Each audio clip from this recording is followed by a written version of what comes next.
Hello, welcome back to Eagle Vision episode 13. I'm your host, Michael, and this is my co-host, Isaac. Howdy. Now we're going to jump right into the news.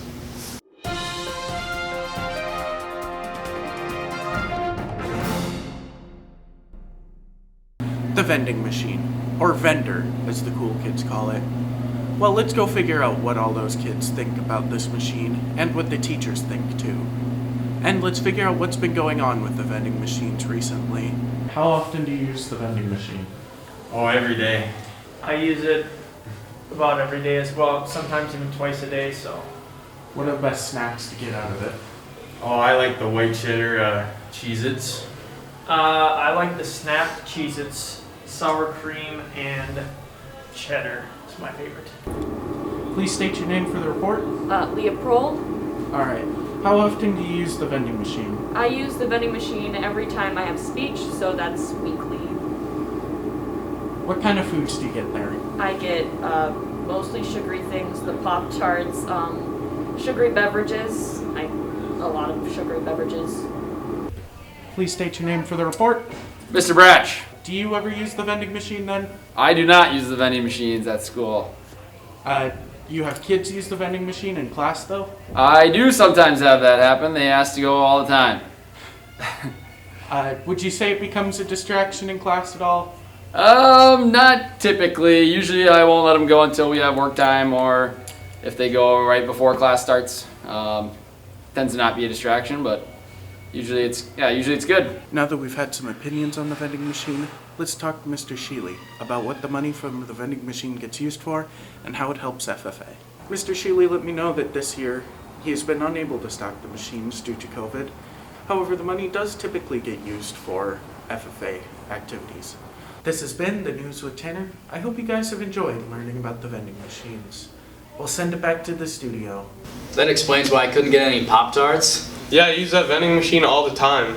You gotta start saving your money, Miker. I know.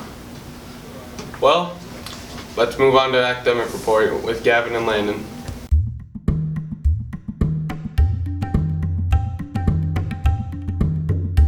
I'm Gavin Dean, and I'll be the academic reporter. Forensics is the study of crime scenes and everything that they entail. Alright, why'd you take this class? I needed another class to take for first hour. What do you learn in this class? You learn on how to do anything that a forensic analysis does. Do you think you'll go into a forensic career? I don't think so. What is the fun part of this class? The fun part of this class is I literally do nothing. What do you dislike the most about this class? I don't know. Why'd you take this class? It sounded really interesting to learn about fingerprints and crime scenes and stuff, so. What do you learn in this class? So far we've learned about how to identify the way people have died, and now we're doing fingerprints, so. Do you think you'll go into a forensic career? Probably not. It just seems like a fun thing to learn, so. What is the fun part of this class? Well, I mean, right now we're dusting for fingerprints, so it's kind of cool to be able to find your fingerprints and then put them on paper, so. What do you hate the most of this class? There's a lot of technical terms that are kind of hard to remember, so. Why did you take this class? I don't know. I like Ike. That's about it. What do you learn in this class? Just how murder scenes go down, Do you think you're going to a forensic career? No. What do you like the most about this class? Probably the people. What do you dislike the most about this class? The amount of work.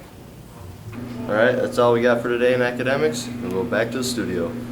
Hey, I'm in that class. Oh, are you now? Yeah, now my fingerprints are in a government database. You're weird. So? Well, let's just move on to the sports then.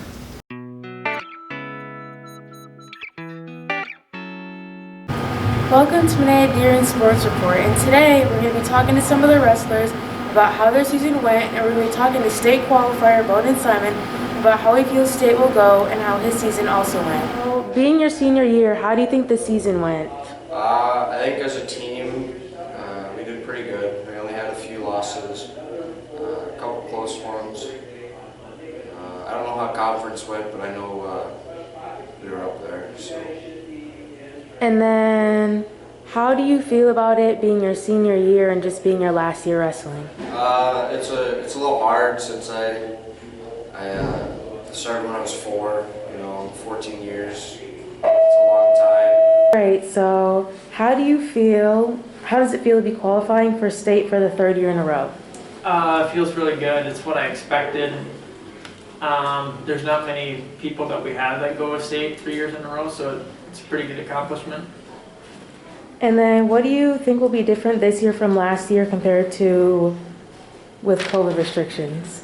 There's a few things I know already. I won't be able to bring a practice partner. I get 2 fans to go up and watch me. I get 2 coaches only. And yeah, I mean, there's 8 people rather than 16 this year, so a lot different. How do you feel this season went? It went all right. I didn't win a lot, but I had fun, so it was a good season. And then, how does it feel with it just being your last year and all? It was kind of bittersweet. I had a lot to wrestle for since it was my last year, but I'm gonna miss it. So now that we've heard from the wrestlers, we're gonna take it back to the studio with Michael and Isaac. I didn't know Bowden was that good. I did. He kicks my butt in practice every day. That doesn't surprise me. Yeah, whatever, Michael. Let's take it to commercials. Welcome to Protein Sources. Protein Sources provide independent swine, toll, milling, and feed transportation services to swine producers, principally in southern Minnesota.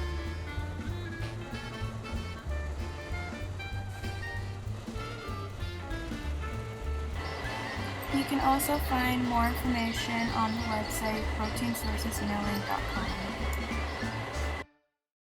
Thank you for sponsoring this episode of Eagle Vision. Now off to our special reports. I'm Olivia. And I'm Haley, and this is Middle School Minute. And today we're talking about the Middle School Winter Incentive Day. Grades 6 through 8 went to Mount Cato for skiing, or Camp Omega for tubing, snowshoeing, and ice fishing. Let's go see how their day went.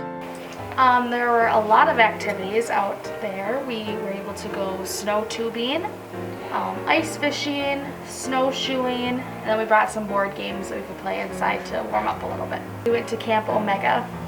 My favorite one was probably the snow tubing. The kids loved it and went down multiple times. We had a nice day for it. So, I'm Mrs. Deering and I teach middle school and high school business. So I got to go on the middle school ski trip, and we bussed all the kids over to Mount Cato and had a very fun day skiing on the slopes. My favorite hill was probably Big Brave, right on the front side of Mount Cato. It was so scary. I did not fall once, but Mr. Bratch had a really awesome wipeout at the bottom of one of the back hills as he was trying to cut off Mrs. Borglum.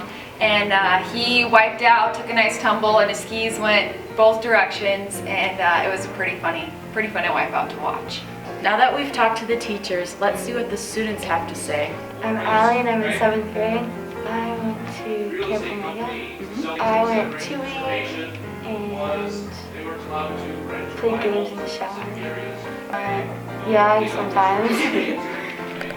I'm Curtis and I'm in 8th grade. I did skiing. Probably Big Brave. About 6 times. I'm Owen Gardner and I'm in 8th grade. I went fishing.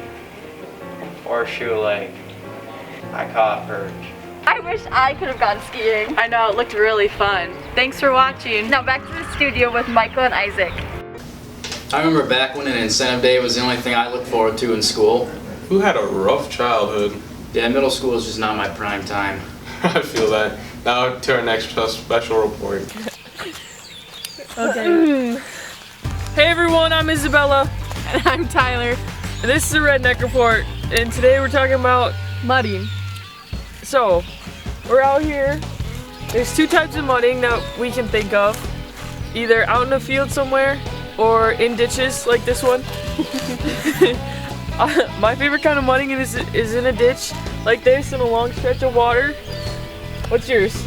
Mine is definitely in the ditch or in the field. on a motorcycle. This is definitely a hazard here. See how there's trees and brush in your way? You need to be careful of that. Make sure that if you're going out mudding in a field, you either own the field or you know who owns the field so you don't get in trouble for ripping it up. That down there is water, and that right there is dirt. And together, they make mud.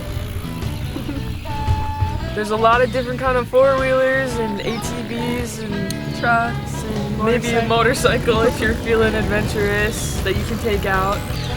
Well, now that we've gotten to know a little bit more about mudding, let's go interview some people who mud.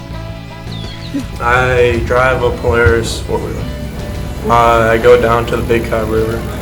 I got stuck with Brock Hansen and we had to use our winches to get out. Brock Hansen and Skylar Jenkins. I had a Polaris four-wheeler. Basically anywhere there's mud.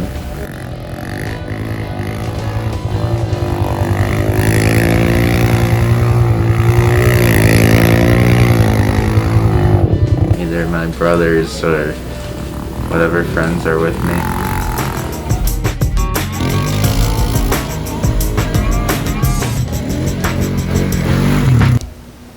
Who doesn't love getting a little dirty on a Friday night? Stop it, this is kid friendly. Oh yeah, my bad. Now to our next special report.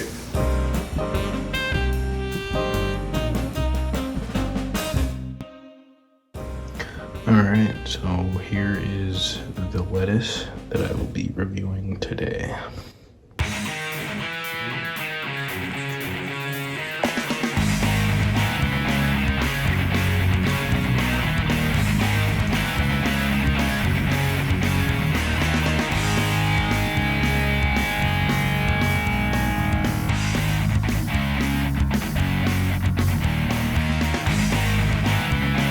No, that is very good. That is pretty tasty, if I do say so myself. I think I'll go in for a second bite here.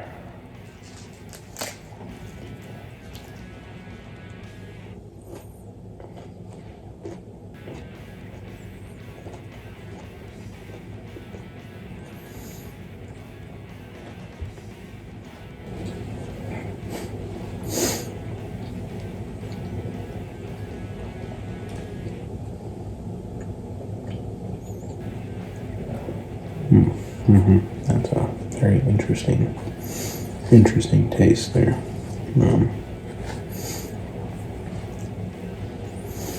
I would definitely give that a 7 out of 10. Probably should have washed it beforehand, but I did not. But who cares? So.